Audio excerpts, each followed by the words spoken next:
This is BLACKVIEW Tab 12, and today I would like to demonstrate that you can check your data usage on this device.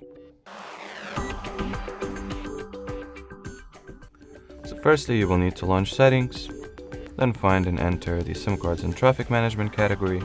In here, go for the data usage, and at the very top you can see how much cellular data you have used. In my case, that's 0.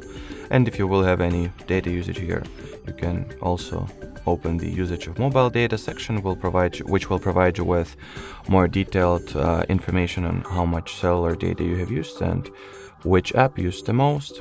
And in here we will also have the usage of WLAN traffic, which basically shows you the Wi-Fi data usage.